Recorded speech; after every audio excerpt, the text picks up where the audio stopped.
Sup, dude? In this video, I'm going to be covering the NBA season up until November 6th. This is part 1. I'm going to try to do the entire season. Unless y'all don't like it, then I won't make another. Without any further ado, let's begin. The season started on October 22nd with the first matchup being the reigning champs going up against the New York Knicks. I thought this was going to be a good game, but it ended up being a cage match between a lion and a baby. Boston was up the entire game and won by nearly 30. The Knicks just couldn't handle Tatum's new stroke. He had clearly heard all the shit being talked about him. Dude put up 37 points and only missed 4 shots. To make matters worse for the Knicks, it wasn't just Tatum's stroke they couldn't handle, it was everyone's. Boston took 61 threes and made a scorching hot 29 of them. If they had hit just one more, they would have broken the record for most threes made in a game. But the last 8 minutes was comedy. They were colder than a polar bear's toenails, missing every single three they took, unable to break the record. Pretty anticlimactic, but they didn't care. They dominated New York the entire game. The only good thing that happened for the Knicks was Deuce McBride's bucket getting. Lil dude was cooking, draining tough shot after tough shot, finishing with 22. Right after that game, Minnesota and LA squared up. It's what everyone was waiting for, the debut of Lay Nut, a historic, momentous occasion. The first time an NBA player suited up alongside a dude whose balls he was in. Up until like halfway through the second quarter, it was a close game, but then the Lakers took a 20-point lead that Minnesota could not recover from. They fought hard but just couldn't close the gap. This was because Anthony Davis turned into a monster. In the second half alone, he scored 24 points and grabbed 9 rebounds, keeping the Wolves a comfortable distance away until the buzzer sounded. It was a super impressive performance from LA. They shot a miserable 5 for 30 from 3, yet still somehow won. Famous podcaster JJ Redick may very well be the answer. With opening night in the rear view, the next day brought 10 games and a lot of action. Starting off with Indiana versus Detroit. Detroit legend Tobias Harris made his return in this game, putting up a solid 13 points while Jaden Ivey led the team with 17. Malik Beasley and Tim Hardaway Jr. also chipped in with 14 each, and Jalen Duren recorded a double-double with 13 points and 13 rebounds. The game was neck and neck through 3 quarters, with Detroit holding a slight edge, but with about 6 minutes left, a crucial overturned call flipped the game's momentum, turning what could have been a Pistons lead into a 1-point advantage for Indiana. From there, the Pacers took control, and Tyrese Halliburton iced it with a clutch 3, giving Indiana a 115-109 comeback win to spoil J.B. Bickerstaff's debut as Detroit's head coach. Next up, Magic vs. Heat. To sum this one up, Orlando butt-fucked Miami. The very underrated and sweaty Paolo Banchero led the Magic with 33, showing off his all-around game and why he's one of the NBA's most promising young stars. Meanwhile, Jimmy was Waldo, nowhere to be found the entire night. He had an absolute stinker, scoring just 3 points. But it wasn't just his fault. As a team, the Heat shot like Stevie Wonder. I was kinda pissed. Jimmy and Tyler are on my fantasy team and I started them that day. Over in Milwaukee, the Bucks faced the Joel Embiid and Paul George-less Sixers. Dame Time started the season strong, dropping 30 while the Freak added 25 and 14. As for Philly, Maxey played well, but it just wasn't enough. They missed their other 2 stars badly and Milwaukee ran over them, winning 124-109. Then there was Cleveland versus Toronto. Not much to say here. The Cavs slapped those little dinosaurs around like a drunk dad would his ugly ginger stepchild, winning by 30. Charlotte versus Houston, on the other hand, was close, but behind LaMelo's 34-point and 11-assist double-double, the Hornets overcame an 18-point deficit and edged them out by 5. Next up, the Pelicans faced off against the Bulls. Brandon Ingram put up 33 points and CJ McCollum added 23 in a balanced scoring effort for New Orleans. Chicago's turnovers were killer and they couldn't keep up defensively. The Pelicans took advantage of that and won by double digits after Ingram iced the game with a turnaround J. Traveling over to the land of the Mormons, Memphis visited Utah and it was a nail-biter, coming down to the wire with the Grizzlies squeaking out a 126-124 win. The score was tight right to the end, but NBA legend Santi Aldama finished with 27 points, leading them to victory with the help of the T-Rex Desmond Bane's clutch free throws. Next stop, LA, where the Suns faced off against the Clippers in an overtime thriller. Phoenix came out on top 116-113, spoiling the Clippers' debut at the Intuit Dome. Kevin Durant dropped 25 points, hitting a clutch jumper to force OT, and the Suns grinded it out from there. With big contributions from Bradley Beal and some key free throws down the stretch, they pulled off a hard-fought win in a gritty showdown. At the same time, their neighbor Golden State was playing Portland, but it turned out to be a no contest, with the Warriors dominating from start to finish. Portland was completely outmatched, and at the end of the night, the Warriors had a near 40-point lead when the buzzer sounded. Finally, on a Hawks vs. Nets. As a Hawks fan, this game gave me so much false hope. Trae did his thing with 30 points and 12 dimes, keeping ATL's offense humming, while Kongwu put another nail in the trade Clint Capella coffin by dropping 28 points on 11 for 12 shooting. Dyson Daniels, meanwhile, showed showed he was the missing piece next to Trae in the backcourt, swiping 5 steals and bringing energy on both ends. But it stayed tight the whole way, mostly because Cam Bring Your Own Ball Thomas was channeling his inner Kobe, torching the net with a near 40 bomb. The dude was unstoppable, pulling up from anywhere and everywhere, hitting ridiculous shots like it was nothing. Just when it felt like Atlanta was pulling away, Cam kept dragging Brooklyn back into it. In the fourth, things got heated when former Georgia Bulldog Nick Claxton got ejected for punching Dyson in the face as he was going up for a fast break lay. Pretty wild how Claxton was acting like he didn't do anything bad either. Like, come on, man. I expect better from a dog. This incident shifted the momentum in Atlanta's favor. Despite some Cam heroics at the end, Trae iced them with a couple of free throws in the last few seconds, locking down the Hawks' 120-116 win. October 24th had only 4 games, but it wasn't short on action. First up, Celtics vs Wizards. Coming off a strong performance against the Knicks, Boston showed no signs of slowing down. Jason Tatum and Jaylen Brown led the charge, combining for over 50 points as Boston cruised to a 122-102 win. Washington kept things close in the first half, especially with Jordan Poole scoring 20 of his 26 points before halftime. But Boston broke them with a huge third quarter run, outscoring the Wizards 34-19 and turning it into a blowout. By the fourth quarter, most of the Celtics starters were on the bench, letting the reserves get some court time. It's early and sure this was against a rebuilding Wizards team, but with 2 dominant wins, the Celtics are already looking like favorites to win the title. Over in Dallas, Luka and Klay put on a show in their season opener against the Spurs, leading the Mavericks to a 120-109 win. Luka stuffed the stat sheet with 28 points, 10 rebounds, and 8 assists, while Klay in his Dallas debut chipped in 22 points and showed some hustle, grabbing 7 boards. Meanwhile, Wemby shit the bed, chucking up brick after brick. His poor play led to Dallas winning 120-109. The alien isn't perfect just yet. He still needs some time before he can run with the big dogs. Staying out west, the Timberwolves faced off against the Kings in Sacramento, and it came down to the wire. Minnesota pulled off a 117-115 win with Anthony Edwards hitting clutch free throws with just 2.4 seconds left to seal it, finishing with 32 points. Julius Randle was the standout though, bouncing back from a shaky debut to drop an efficient 33 points. Sacramento kept it close, led by DeMar DeRozan's 26 points in his Kings debut and Sabonis adding 24. But Keegan Murray's last second 3 just rimmed out, leaving the Kings a bucket short. Lastly, the Nuggets took on the Thunder. You'd expect this to be a competitive game, but instead Oklahoma City dominated the Nugs like they were a lottery team. Jokic managed to put up a triple-double, but it wasn't enough for the old fart to beat the young, hip OKC Skibbity Rizzlers. Final score is 102-87. After going through all these games, I'm now realizing it's going to take forever to go through each one. Because I am currently writing this on November 6th, for this part of the video I'm just going to sum up everything that's happened the past 2 weeks. As of right now, the Cavs sit atop the East at 8-0. So far they have been extremely dominant on both ends of the court, wielding the second best offensive rating in the league and scoring the most points off turnovers.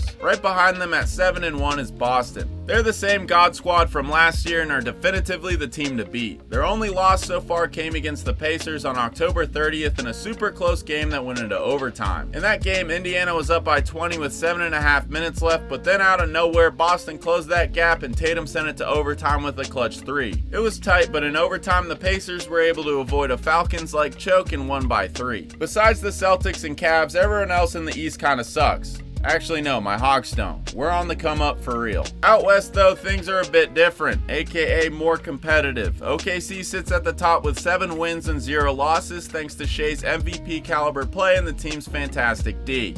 Pause. Behind them are the Suns and Warriors, both sitting at 6-1. The Warriors' stellar play can heavily be attributed to Buddy Hield becoming the long-lost splash bro out of nowhere. Dude's off his rocker, averaging over 20 points a game, shooting a scorching hot 50% from 3. Curry has really rubbed off on him. Maybe Buddy can keep playing at that level, but I don't think the Warriors will stay a top team as the season goes on. On the other hand, the Suns definitely can. KD, Book, and Beal are very good at basketball, plus they have Tyus Jones. Enough said. After OKC, Phoenix, and Golden State, there are 6 teams tied at 4-3. The Rockets, Mavericks, Lakers, Kings, Timberwolves, and Nuggets. Each of these squads are legit playoff contenders, minus maybe the Rockets because they're still a bit young. Reed Shepherd does have a cool mustache though, so we'll keep an eye on that as the season goes on. In terms of statistical leaders, the Brow leads the league in scoring with over 32 a night, followed closely by Giannis and Tatum. Jokic, Sabonis, and Kat sit atop the rebounding leaderboards, all grabbing over 13 14 a night. And Jokic also leads the league in dimes per game with 11, but the hairy lollipop is only 0.1 assists behind him. Wemby, of course, is number 1 in blocks, swatting close to 4 shots a night, but the dude who leads the league in steals may come as a surprise to you. It's Jordan Poole, who's averaging nearly 3 a night. Right behind Poole is my GOAT, Dyson Daniels, with 2.4. As I'm typing this, I'm watching the Hawks-Knicks game, and first pick Zachary Risacher is playing out of his goddamn mind right now. It's halftime in Atlanta, and the beautiful 6'10 Baguette has 22 points, shooting 8 for 11 from the field to go along with 3 rebounds and 2 steals. So far this season, he hasn't played the best, averaging 9 points, shooting 33% from the field and 21% from 3. He's shown some flashes, but hasn't really put it all together. So this is a very historic moment. What some people don't realize about this dude is he's perfect for the modern NBA. Sure, he may not have superstar written all over him, but the guy's 6'10", has a smooth stroke from deep and the potential to be a really great defender. Plus, he's perfect for what the Hawks are trying to do, which is surround Trae with length, defense, and three-point shooting. So yeah, he probably won't turn into KD, but he can be really great. I'm like 74.2% certain he was the right pick. Alright, so the game just finished and the Hawks won. We really might be going to the finals this year, no joke. Trae and Risacher are now both the mayor of New York. Frenchie finished with 33 points, 9 rebounds, 3 steals, and 2 blocks. I've seen enough. I'm going to put my college fund on him winning MVP next year. If he can figure out how to dribble, I wouldn't be surprised if he became the third guy in the GOAT debate. Before that performance, he wasn't even top 5 in the Rookie of the Year race, but hopefully he was just getting warmed up and makes that the last time he gets left off. Sorry for talking about the Hawks so much. They get me fired up. Anywho, let me know what you want me to include in part 2. I'll post that in a couple weeks as the season goes on. Thanks for watching this one. Hope you enjoyed. Bye, dude.